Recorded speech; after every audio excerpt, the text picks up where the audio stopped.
Translation begins with initiation. The mRNA binds to a small ribosomal unit. The untranslated region, or UTR, at the mRNA 5' end aids the binding of the mRNA and the ribosome. The ribosome scans the mRNA in the 5' to 3' direction to locate the start codon, AUG, which codes for methionine. Initiation factors then bring special initiator tRNA. And tRNA is a type of RNA that brings amino acids to the ribosome for translation.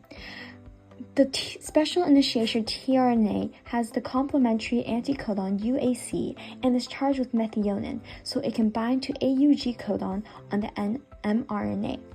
The initiation factors then bring the large ribosomal subunit to join the smaller ribosomal subunit and the other components to complete the translation initiation complex. It should be noted that the hydrolysis of GTP provides the energy for the assembly of the translation initiation complex. In the elongation step, first the ribosome continues to read the triplet codons on the mRNA from the 5' to the 3' end. At the A site, a tRNA with the complementary anticodon pairs with the mRNA codon, delivering the correct amino acid. The hydrolysis of GTP increases accuracy and speed of codon recognition. In a special case with the wobble effect, the 5' end of the anticodon can differ from the regular complementary nucleotide, but be charged with the correct amino acid regardless. Next, a peptide bond forms growing on the carboxyl end of the chain between the amino acid at the A site and the growing chain at the P site, catalyzed by rRNA, which acts as a ribozyme. The ribosome shifts in a process called translocation using GTP. The tRNA in the P site moves to the E site and exits. The tRNA from the A site shifts to the P site, leaving the A site free for the next tRNA. The cycle repeats and the chain grows one amino acid at a time.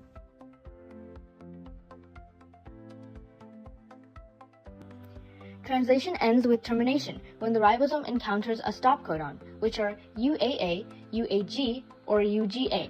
Stop codons don't have corresponding tRNA. Instead, release factors bind to the A site. These release factors add water to the end of the amino acid chain to break the chain off from the tRNA. The ribosome releases the complete polypeptide chain, which folds into its functional shape. The ribosomal subunits dissociate, ready for another round of translation. After translation, proteins often undergo post-translational modifications, such as phosphorylation to regulate activity, glycosylation for stability or signaling, and cleavage to activate certain proteins. Mutations in DNA or mRNA can affect translation. Silent mutations don't change the amino acid. Missense mutations result in a different amino acid, and nonsense mutations introduce a premature stop codon, cutting short the protein. These errors can impact protein function, sometimes causing diseases.